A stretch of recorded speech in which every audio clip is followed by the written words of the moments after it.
it's sitting there, and I go, oh, they're there, right? I got my we just confirmed that it's all there. But for me to extract it or use it or pull it, I got to load the Omni wallet and do this. So this is what I'm going to do. When this comes back and it's ready and I can start to segregate it and put it off into a different wallet and do SafeCoin, your stuff, and Seed, Daniel, I'm going to call you and have you walk me through this so I don't have a bad experience. That wouldn't be a problem, but I want to also make a recommendation.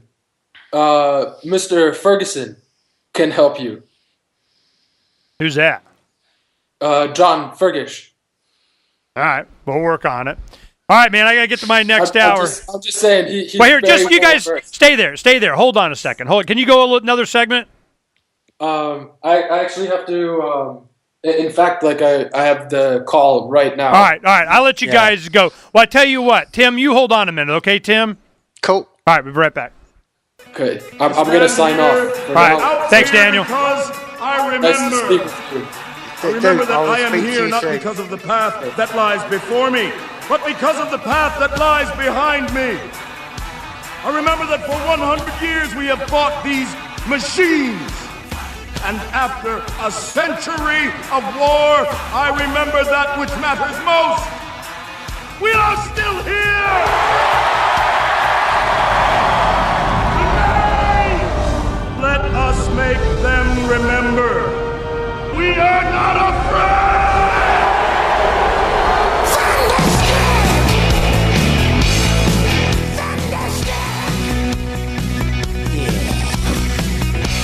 Yeah, we just did it. There's a just button. You tell me you just do it. Okay, now this is what's going. I mean, I know it's easy for a lot of these guys. Oh yeah, you just. And I go, yeah. All right, so there is a when you're doing any kind of a transaction on the blockchain or blockchains or whatever, it's really cool that you have the capability of linking any transaction using your private key, public key to get all this key and kind of, oh my God, how much, I just need a piece of paper to put in my safe so that it'll get burned later or something. But, I'm going, give me something to write down. Well, every time I do this, I always make sure these guys, yeah. Write it down. I want it on a piece of paper. I need to have access to. Show me where I've gone through and lost 15 gazillion phones, man. I need to make sure that we're secure in this stuff, or it doesn't mean anything. Wow, that would have been. You had how many 10,000s of Bitcoin that your mother threw the hard drive away if you went to college and it's gone? And you're going through the landfill trying to find it? I mean, this stuff happens all the time. When I open up a Bitcoin wallet for someone, I just did a young guy last Tuesday, a week ago. He came out and said he did some computer work for me, and he heard of Bitcoin, he knows about it, he just never had a wallet, too much effort. And I go, no, I'm going to pay $15 for this couple $100 thing in Bitcoin, get over it, and we're going to open up a wallet. So he downloads the Airbits. I get it all through. I wouldn't give it to him until he wrote down all of the passwords and the phrases and the backups and the questions. You get all that done, and you're set. And I know you got a piece of paper. You got it. You read it. You're done. You checked it. Now I give it to you. Well, that's what I'm going to be doing here in a week and a half or so. Because of me, I purchased $100 worth. $100. Which will be, worth $100 million in a couple of weeks. So anyway, I go like this, and I buy this. They're going to send me in the wallet at the address that I send it out. I'll get something back that then I can document and do. And they go, oh yeah, well then you open the Omni wallet. Oh, it's another wallet. Okay, you didn't just tell me that one. Okay, so we'll go through this, and now we'll do another show after this goes. We'll walk this through. Now we'll have Daniel come on back later, and I'll check, because I had done the exact same thing right here, with him and some services that he had available on the Safe Network. Those coins, that crypto, whatever the heck that I did, went up to 80 times what I purchased it for. I think it's at 20 something now. So I'm just going, yeah, there's that. Is there some IRS line form I'm supposed to fill out if they get a cut somewhere? Well, I'm not looking, okay? So I don't know. So this is, it's amazing how this is going to happen because why? The use case for this is so valuable and so in demand and so at the beginning that even a little bit of money now is going to be worth a gazillion later. I give you Bitcoin. It is now at $450 whatever dollars, and I bought my first Bitcoin when they were $3 and something. Heck, I probably started opening wallets at $1.89. You know, the old blockchain.info when that first came out. We were, kind of, how well, your computer? I go, give me a just button. Well, blockchain.info was the first, phone wallet that you could actually, make use of, and it still had its own private. It wasn't grandma just button, I can tell you. So I didn't load up anything until just a couple of years ago on my wife's, because that's why I said I need a grandma just button. You just push the button. Airbits. So I just, I love me some Airbits. Now Mycelium does good. I'm sure there's a bunch of others, but I'm until Airbits, does something, don't keep up, man. They're doing great by me. All right. So now let's go ahead, and we got the technical stuff out, and I want to spend some time with Tim. We got a little extra time, and actually let him talk. So I went, Tim, your involvement, and one, being from Scotland probably didn't hurt because it's coming out of Scotland and Troon there with David Irvine, Nick and these guys. Your involvement in this was due to what? Tell your story of why this is so important and that you're one of the first major applications, but it applies to everything that we're talking about. It's all media. It's music. It's video. It's files. And this is kind of, it was perfect for what you wanted to do. Tell the people, what is it that you wanted to do and motivated you to go down this path? Well, what's motivated me more than anything, Ernest, is first and foremost, I've been a curator, an artist, a musician for all my life, and this is an idea. And I'm a bit like you. I've been down the path a long time. And I remember the internet coming out the first time around, and I had this idea. It wasn't called N99, but this concept of just directly rewarding people who create music and stuff, just from being on the other side, from being in a band and seeing how much we got just kicked around and shoved around and just treated like we were the bottom of the pile of where the priorities of anything in the industry came from. So that been kicking around me for a long time, and and then anyone will know anybody who plays in any kind of bands, like they know the frustration, and it's kicked around. And then 2 years ago, I kind of just not other than anything other than I just heard about MaidSafe, and that kind of like sparked an idea, and like I would recommend to everybody should do.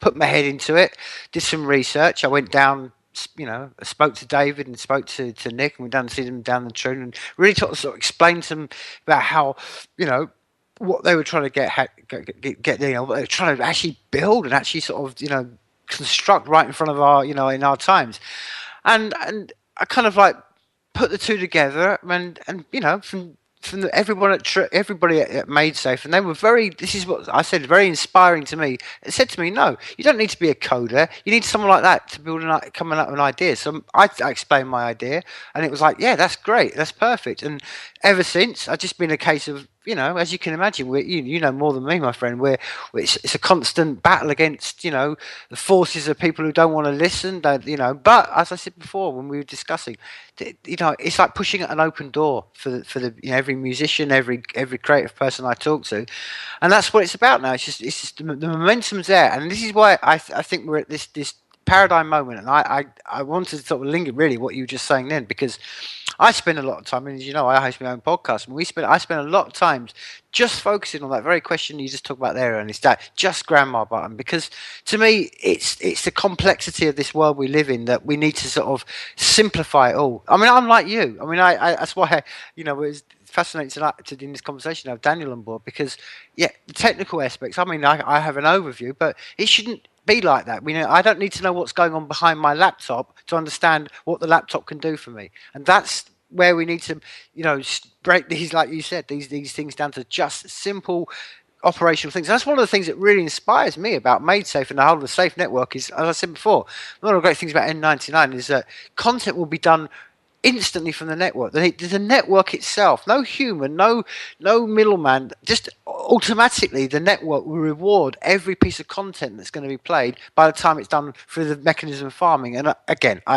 people will want to go out there. Please go and read out what farming is about, how the mechanism of SafeCoin. But that again, when you actually think about what this is going to do and what this is going to unleash to a whole wave of creative people that people don't understand, and they don't get it because they just see, as I was trying to say before, they live in a world where they see Transformers 16 coming out and whatever, and it's just like no. But there's so much creativity out there just waiting to be unleashed, and this is what SAFEnetwork and the SafeCoin and the ability to have no middlemen and directly reward the people that create it is going to change everything. And it's not just on a financial scale. This is on a human scale, because we're living in times where the world can go one way or the other. I mean, I don't want to get to too dark areas, but I'm in Europe, and you know what I see creeping up on me day by day. It's so important. I'll give you guys some of the technical when we come back. You understand what's going on.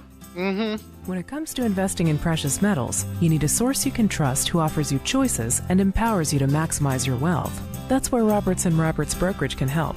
Roberts & Roberts is a trusted name in precious metals. Since 1977, Roberts & Roberts has been providing you with the finest gold and silver bullion, coins, rounds, and bars at genuine and honest prices. They make it easy to invest in precious metals and work with you to suit your investment needs. In addition to offering gold and silver for sale for US dollars, Roberts & Roberts Brokerage is now accepting Bitcoin in exchange for their quality precious metals products. To speak with a professional from Roberts & Roberts about investing in precious metals, call toll-free 800-874-9760. Write this number down, 800-874-9760. Visit Roberts & Roberts online at rrbi.co. That's rrbi.co. On behalf of Roberts & Roberts, here's hoping your day is as good as gold. Okay, when we come back, I'm going to go ahead and just we never really talked about MaidSafe, to this particular audience. I mean, a lot of the people that listen to my show regularly, they know, but I'm going to have to do a quick overview, and then we'll do one more segment, and then I got some other stuff I got to do in the last half hour. But I did want to, I appreciate you guys coming on together, and let me kind of rant why this is important. But I wanted to keep you on at least one or two more segments and let you do the promotion of what you're doing, even though, and we get to do it the way I want because two things. One, it's my show and I freaking paid for it because I gave you $100. Exactly. So exactly. So what we'll go ahead and do is, and we'll continually have you guys come back as you progress through this more and more. But I'm of the opinion that this Snowden movie there's going to be a before the Snowden movie came out and after. And once people understand just how widespread this is I don't know what they're going to, I haven't seen the movie, I just seen trailers, but I know the story. And if they get into just how much they're screwing us at the hardware level, software, I think people understand. I think they know, because when they get off a decentralized, fine, but it's more than that. It's every aspect. And we went through this in the mid-'90s. It was called the Clipper chip. Well, they have the Clipper chip. It's called the Trusted Program Module. They did it. So I'm going, wow. So when I saw Carly Fiorina, that was Hewlett-Packard, whatever, sucking up to the NSA, CIA, running for president, that scared the crap out of me. And now she's a VP choice for Cruise, which isn't going to go anywhere. But, I mean, I'm just like, wow, we are, man, you're right. We are in the interesting times of. But where does it come down to? Where it always came down to, it's the artists. It's the ones that represent the times. It's it's Bob Dylan. It's Jimi Hendrix. It's the Stones. It's the Beatles. It's John Lennon. It's and they always win. It's U.S. versus John Lennon. You should watch the documentary. I mean. Yep. It's just, it's amazing, and I can see the parallels with this, and that's why I want to support what you're doing. I see your passion, and I want to help, So let me go ahead, we'll be back in about 30 seconds. Let me go ahead and explain it, and then we'll see how you're going to do it. I'll be right back. Across the country and saying, let's go someplace and let's demonstrate the power of these ideas. There's a lot of kind of philosophy that surrounds liberty. There's a lot of thinking about it and talking about it. But here in New Hampshire, people are doing it. 101 Reasons Liberty Lives in New Hampshire, a documentary by Free State Project Early Movers. Watch it free at 101reasonsfilm.com. 101reasonsfilm.com. You can watch the LRN Studio Cam and chat with other listeners anytime at cam.lrn.fm. That's cam.lrn.fm. To be a part of the show, call 602-264-2800. 602-264-2800. And now, Ernest Hancock. Don't stop me now. I'm having such a good time. I'm having a ball. Don't stop me now. If you want to have a good time, just give me a call. Don't stop me now. I'm having a good time. We're having a good time here on Declare Your Independence of Me. Ernest Hancock and one of my new best friends, Mr. Tim Coomber. This is, go ahead and say your last name for me, Tim. Coomber? Yeah, that's it, my friend. Don't worry, I've been called a lot worse than that. So yeah, Thank you. You were spot on.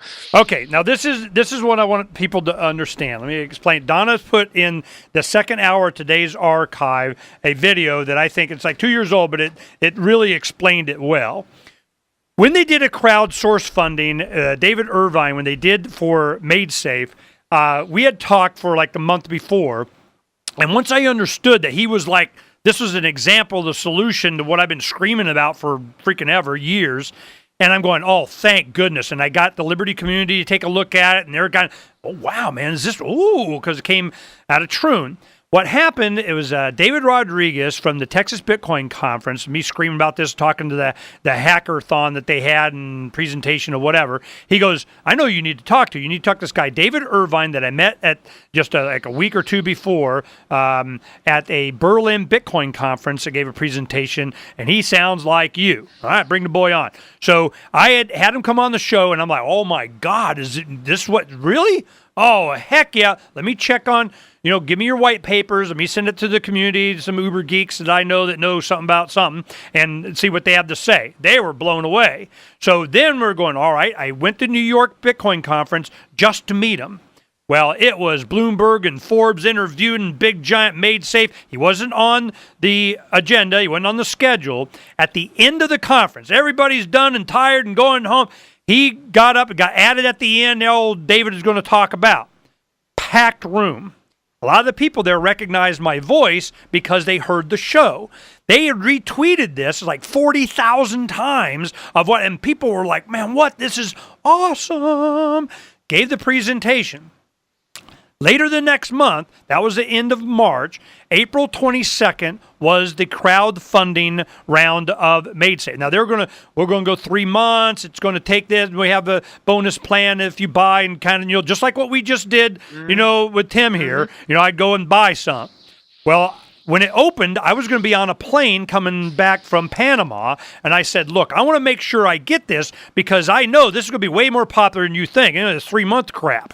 And he's going, no, well, we'll make sure you're taken care of. Well, I'm glad David hooked me up and, bought it for me, and then I, got it sent to me because it was over in 5 hours. $7 million in 5 hours. Boom.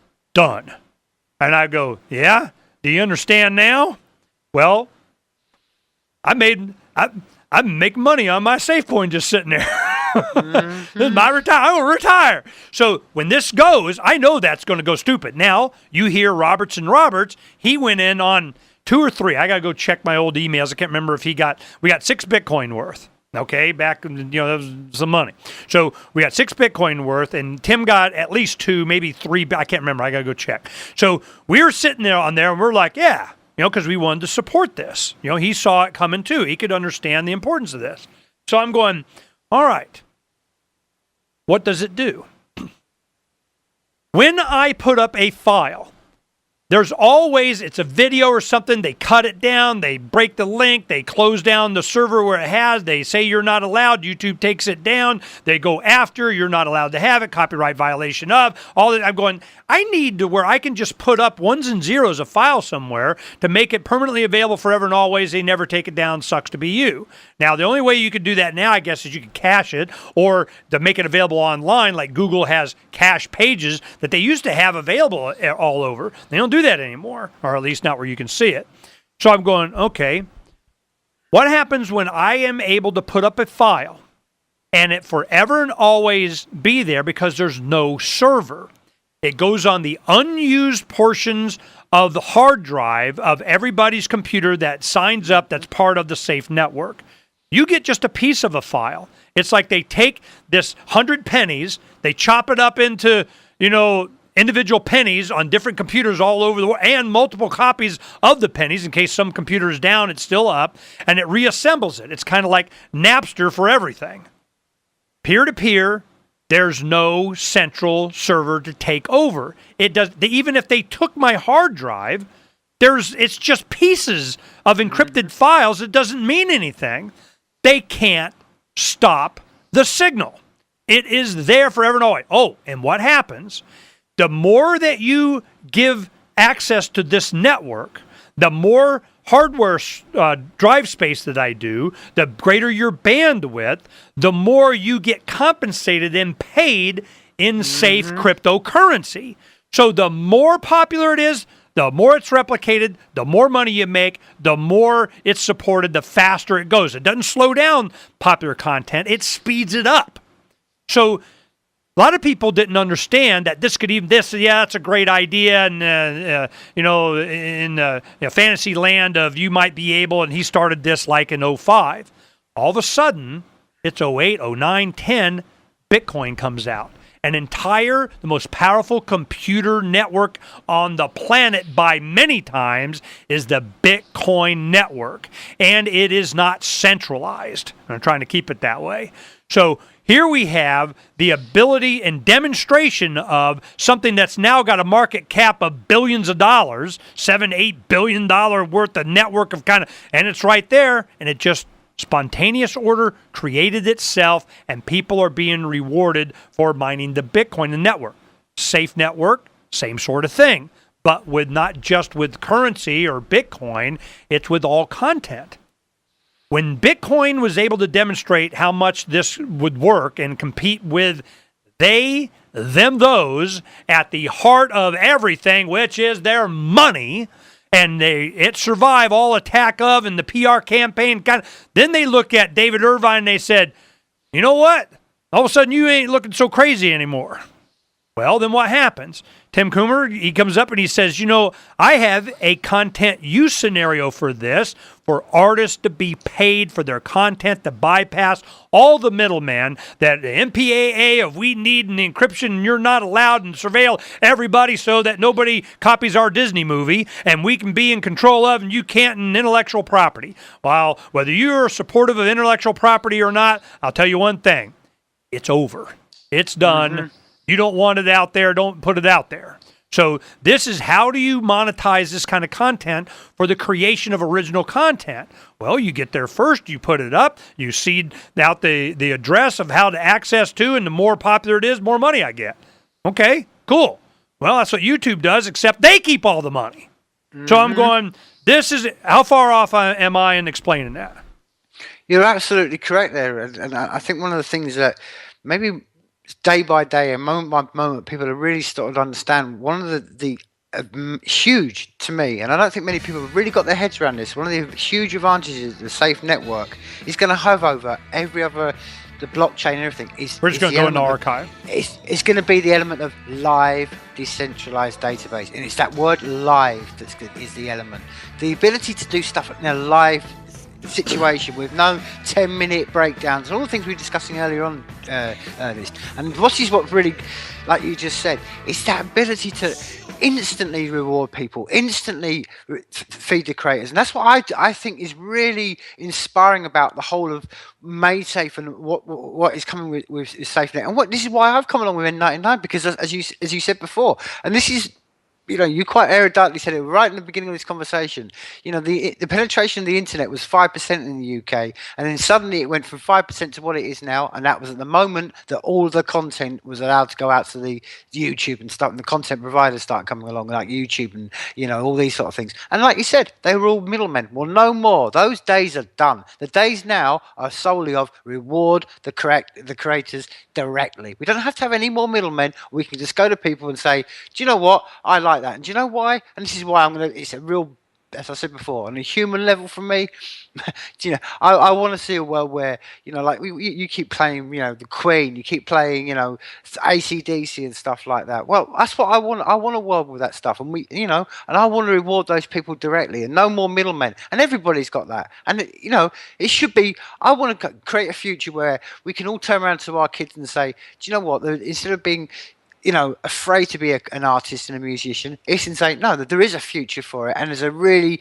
potential, creative, financially rich a future for you being a creative person, and that's how it should be. And it should be that, and as I said, in a live, decentralized database, not in a slow 10-minute. It's going to take you this and that and the other. I know it's not another rabbit hole. I don't want to go into this conversation with you now. But, things are converging in this way. And what MaidSafe and David and the whole of the SAFEnet is about to unleash on the world is something that we've never seen before. And like you said, yes, all great inventions, all great things that are mocked at. They're ignored, they're laughed at, then they're scorned upon, and then everybody uses them. And this is what's going to happen. And I think it's really essential. People wake up and do as much research. And this is what I'm saying. Go out and go on what we've read with N99 or MaidSafe and everything, and understand. Try to get what a live decentralized database is going to change everything. It's truly mind-blowing, and the limitations are only going to be bound by the limitations of our creative mind, and that's exactly where N99 steps in to say, okay, we need the creators, we need the people who are going to be pushing things forward, and this is for any of us as humanity to survive, because without the David Irwins, without the Daniel Dabeks, without the AC/DCs, without the Bob Dylans, without these people, we wouldn't be sitting here, Ernest. This is why it's always important we reward directly the people who are the content creators, and because content creating isn't just reliant just on musicians and artists. It's reliant on people who write code and stuff like that. And this is why I passionately fly the flag for this. And I say to people, more than you, Daniel, as you quite rightly were saying, we've known maybe for a few years, and one of the things that people come to and say, oh yeah, but it's 2 years ago you said this, and that doesn't matter. The momentum has moved on, and what I'm trying to say to people to realize this isn't going to happen in a 5-10 year space. This is going to happen in a flash, and people, like you said, and I think there's momentum. I'm agreeing with you completely, Ernest. I think there's momentum's moving towards this summer, and as you know, as life teachers, as the people that, if you want to, the early adopters of anything, the people who see things early, they're the people that benefit for future down the line. And that's what I would say to people now, that, don't listen to anything I'm going to say. Go away and test what I'm saying. Don't believe anything I'm saying. Go away and read yourself, discover yourself, because these are the times we're having, and the great things about where we are right now, and this is the essence of the whole of the SAFEnetwork, is anybody, everybody, you are the brains of the century. You don't need these middlemen anymore, and we don't have to sort of just turn around and say, oh, I'll wait for somebody else to invent this. No, this is what I try to inspire in people. I'm just an ordinary artist sitting here in Scotland. You can come up, if you've got an idea, come up with it, because this is the essence of where we're stepping into. We cannot rely on anybody else anymore. And as you quite rightly said, and your advert says, roads, what roads? That's the point. The future's all about us. It's not about relying on anybody else. So I would recommend people go and check out on the SAFEnetwork.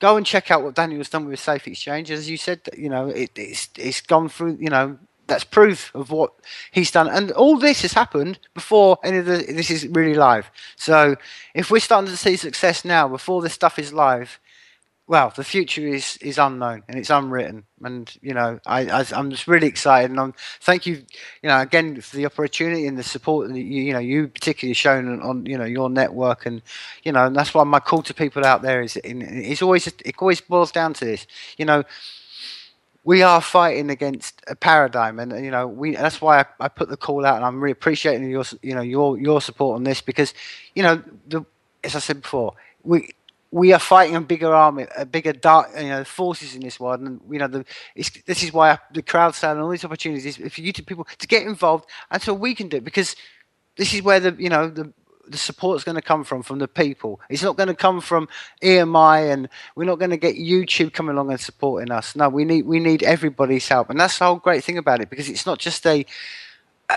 call to people to go and give me stuff or give anybody any stuff out of donation. No, you'll get stuff in return. So anyway, I've said my piece, and I want to appreciate and say thank you again to you, to Ernest, for the good work you do, and giving me and Daniel the time. And yeah, we'll definitely come back when the crowd sale's over, and we do some more talking. Okay, when's the crowd sale going to be over?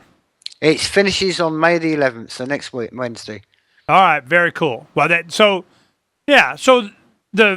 you're going to take all of the seed coin and whatever money that you raise, you're just going to hit the divide button of all the people that bought it. So me telling a bunch of people to go buy it means that I get less amount? Don't buy it! Don't anybody get any more! I got it. It's all mine. Okay?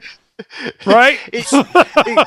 Yeah, you're kind of right there. In essence, it's exactly what Daniel was describing. It's the auction basis. So if you come in and there was, say, $100 on the table, and you put in 90, then you'd own the more of it. So yeah, I mean, we're talking about owning amount. I mean, like I take an example. I bought some of the SAFEx coins, and I didn't put much in, but like my only regret now is I didn't put more in, and I think that's how I hear from a lot of people, because the point being is that you all have whatever you'll put in, but it's the Daniel. And again, please don't take my word for it. Go and find out for yourself what SAFEx has done, and his coin's gone through the roof. That's the point of it. So yeah, like you said, there's that many coins to start with, and then we're starting with 10% of the coins. People can go out, and the seeds can go out and get whatever percentage they are, and that gives you a really big advantage. The great thing how these work is, so that people understand, is that let's say I put up a file. I need to be able to, it's like payment for putting it up and payment for people making use of it. If I take 400 gigs of Freedom's Phoenix for us to mirror our site on the Safe network, it's not going to be free for me to put it up. It's going to cost some money. Yes, It's going to be, a chunk. I mean, it's not going to be $1 billion. It might be hundreds. It's probably not going to be a gazillion. But, the more that it's accessed and the more that I make my computers available to put my content and everybody else's content that uses my hard drive, because I'm going to be one of the initial seeders. I mean, I put it up, and then it kind of gets duplicated out, and it makes it available, and the more popular it is, the more it goes out, and the more it's made for people that, provide that content, and myself, and I'll get the primary, blah, blah, blah. It's just a way of the way the internet works now. It's pretty much the same. There's somebody that pays for, the hard lines. There's somebody that pays for the servers, or some advertiser or something. It's just a totally different way of taking all the middle people out, and the computer power that's used is your own computer. As you're using it, you are supplying the power. It's the same, and nobody understood how that would work. It's if you have a financial incentive, I give you Bitcoin. And they didn't see, how can you have the most powerful network in the world by many times? How? By financially incentivizing people to do it. Mm-hmm. So here you have, well, why can't we just do it with all content?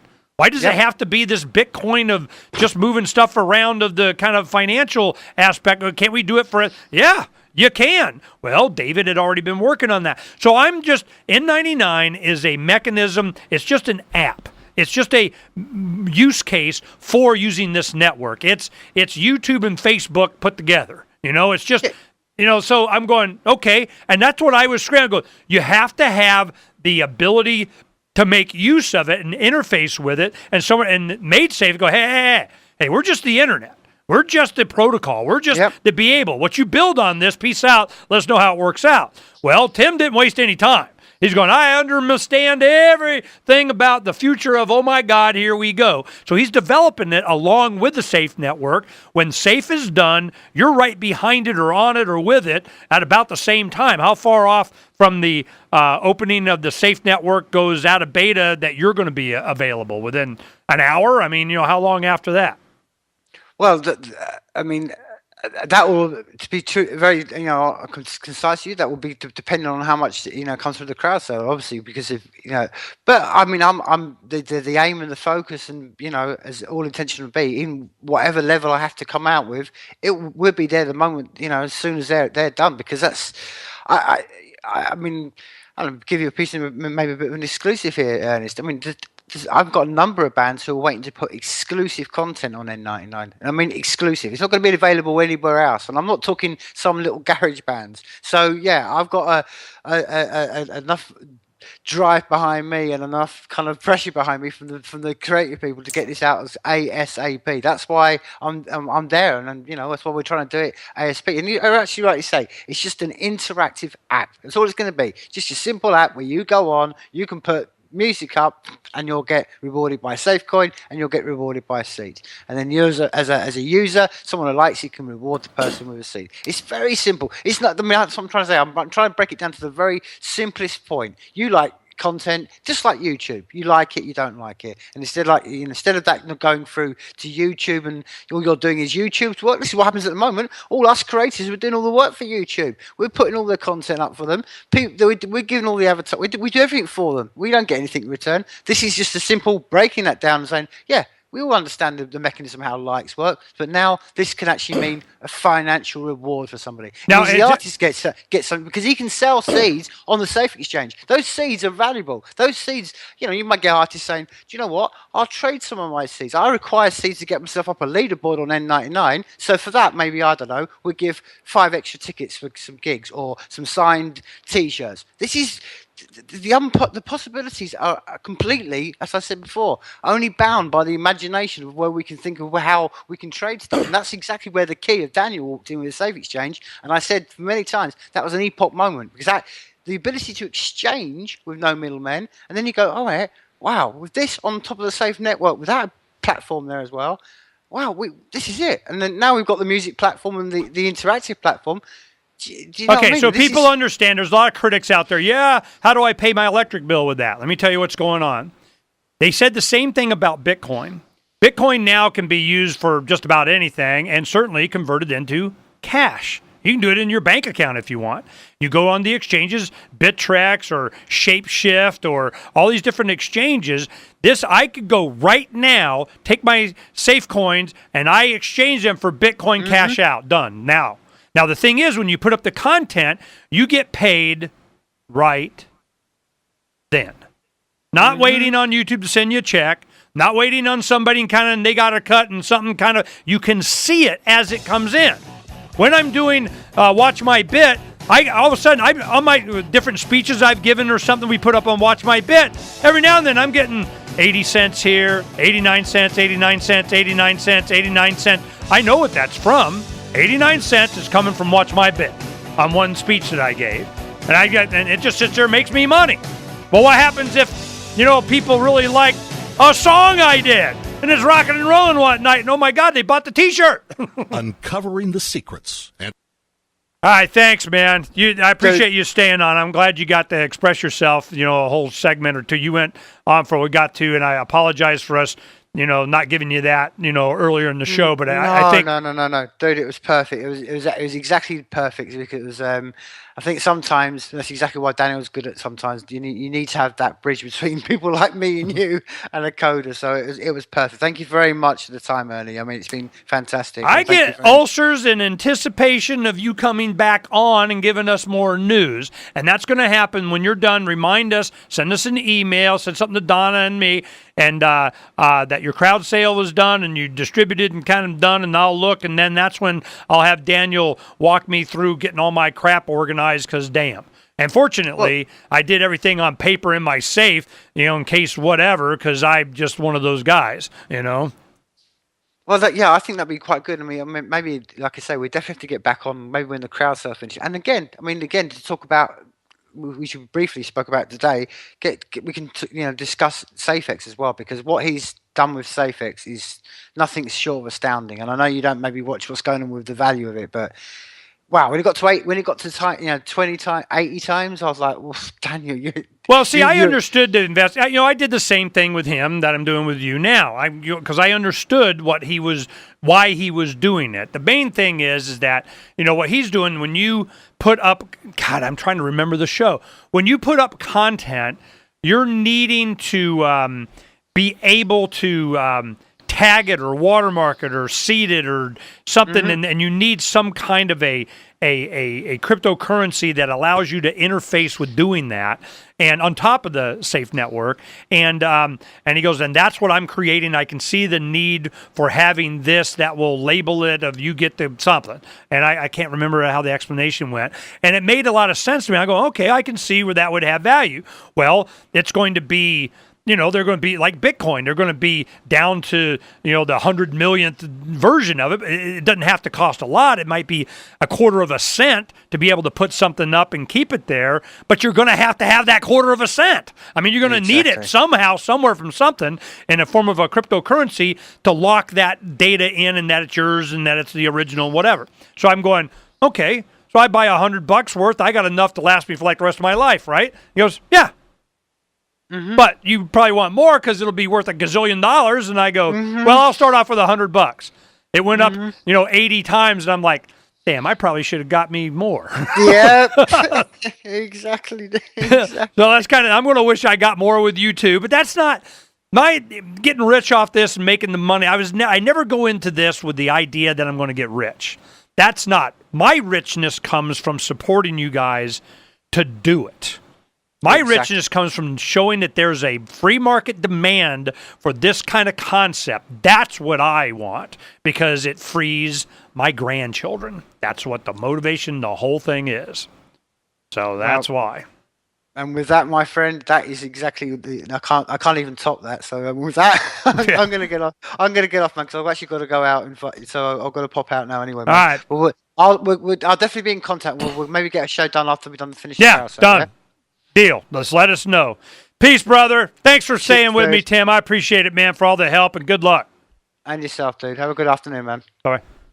Check. It costs nothing to sign up, so visit drive.freetalklive.com. That's drive.freetalklive.com. And if you just want to try Uber as a rider, visit ride.freetalklive.com. Your first ride's free. While our satellite channel is free to listen to, it's not free for us. You can help us cover our satellite costs with the chip-in on the right side of the page at lrn.fm. There are those that just want to be left alone, and those that just won't leave them alone. Which one are you? The Ernest Hancock Show.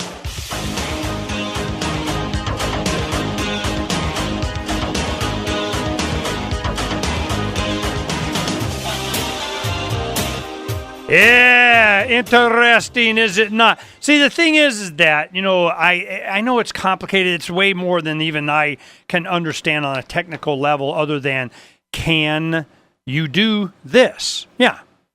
Well, how? Well, this and uber geek of this is how it's done, and what I'm going, okay. The concept that you got to, put some trust in some people that, their abilities, but I trust in the community to evaluate the ability and evaluate what they're doing and evaluate. That's why Think Penguin, I'm going, what about the hardware? I mean, are they, this Clipper chip, if I remember 25 years, they want to did they? Yeah, it was called Trusted Program, and then they shut it down. I mean, no sooner than I got this and the router, it's secure and boom, then it's not.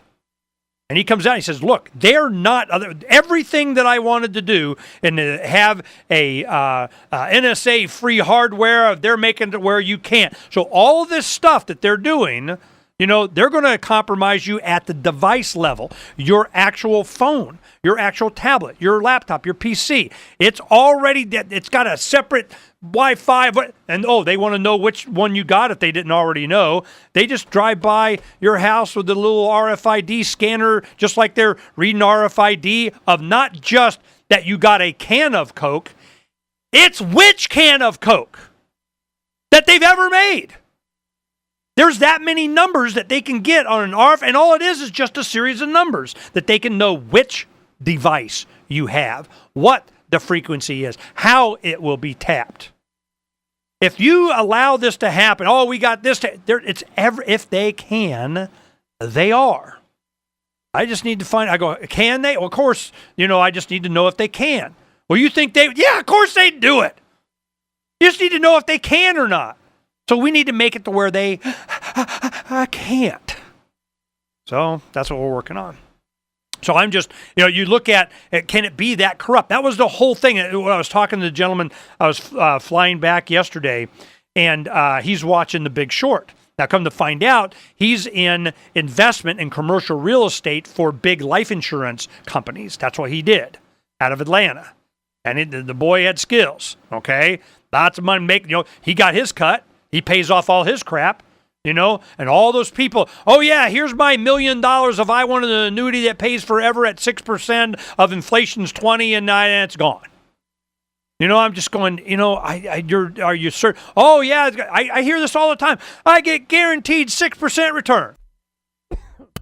That's like buying 30-year treasuries at 2% when inflation's like, double digits. Who the hell would do that? It's just to park it for a little while and then get the next sucker or somebody. This is unsustainable. So what is sustainable? Freedom. There's an app for that. There's a demand for that app.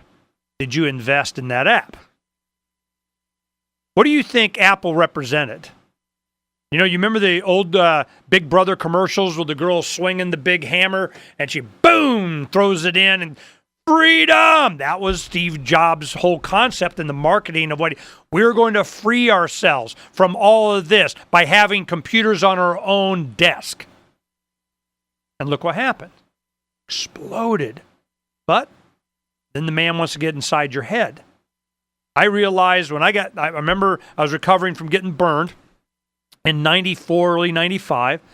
And this was when Carnivore was being discovered in Echelon or whatever it was, that they're doing all this. We're finding, like right now, one of the stories I was going to show you is the European Union. They're finding out that there was, secret trade deals that we know about in the European Union, leaking of the insider trading of, What'd you think was going to happen?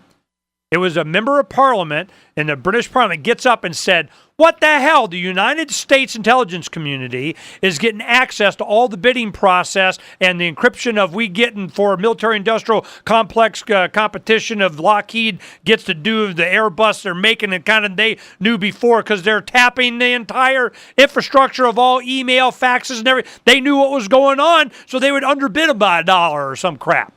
They're going, how the hell did they... The intelligence community, the business of America is business, and we're going to screw you out of your business, and we got in the business. So they're like, nope. They call BS on that.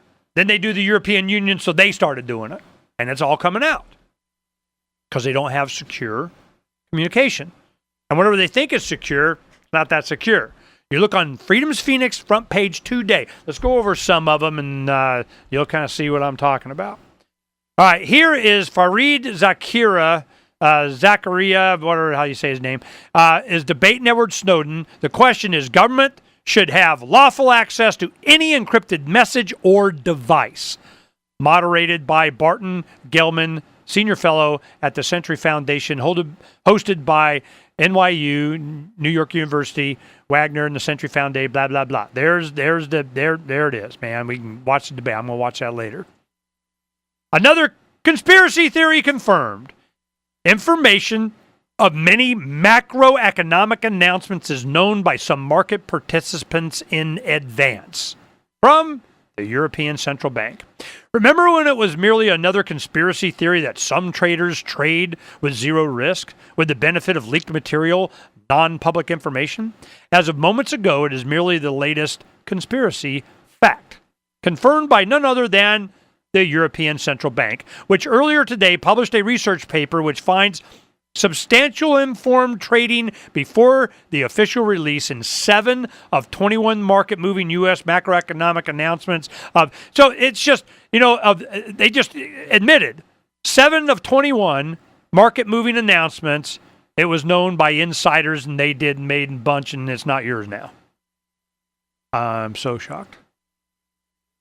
China is carrying $1 trillion in bad debt and unless this vicious cycle is broken, the amount of debt being carried in the Chinese economy, mostly by state-owned zombie companies, is now so high that it could lead to a financial crisis.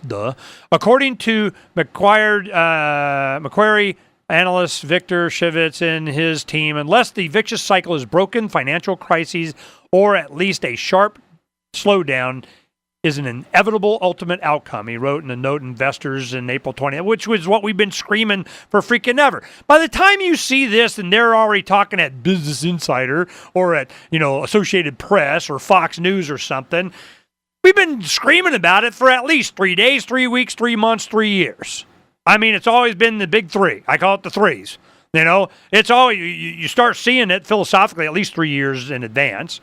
Then, 3 months, it's kind of, you're starting to hear people whistleblowing rumbling about it. 3 weeks before it becomes a big deal, you start seeing moving insiders starting to do the other thing. And then 3 days before there's, something happens, and a whistleblower gets killed or a company goes bankrupt or whatever. And then it's on the front page, oh, look what happened.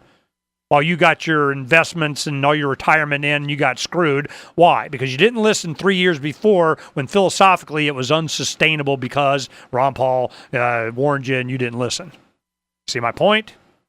It's like I'm sitting here watching slow train wrecks all the time. Germany's Chancellor Merkel gives Muslim refugees immediate and unlimited welfare benefits.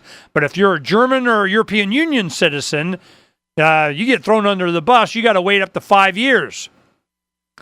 But they have to wait for 5 years until they're able to start collecting. But if you're a Muslim immigrant, boom, got you covered right now. Who makes up this stuff? Do you think Merkel is doing it because this is Merkel's plan of Merkel? No, she's just insulation. She's just the face. Face. But I mean, it's the face of them doing this stuff. She's just doing what she's told. You think she's a leader? She's just doing what she's told. She's a hired employee. She's Obama. I mean, they're all the same. Moxie Marlin Spike makes encryption for everyone. He doesn't have the mainstream notoriety of Edward Snowden. The dreadlocked, free-spirited coder and cryptographer is one of the most important individuals working within today's global tech community, and certainly the only one with a mellifluous pseudonym, whatever that guy means. He's a founder of Open Whisper Systems, a nonprofit software group, and the designer of Signal, an open-source platform for encrypted voice and text communication that has garnered praise by everyone from Snowden to filmmaker Laura Poitras, that kind of, outed Snowden, and prominent cryptographers Bruce, this guy, and Matt, that guy, whatever. But who don't like him? FBI. They go, no. You're not allowed to be secret. Well, you got something to hide? State of emergency in Baghdad as protesters swarm parliament. It goes on and on. This is today. This is just today. Then we have a bunch of positive news that I'll get in probably tomorrow. We'll talk about that. Always got to have the positive. Well, there's positive today. We had the guys on.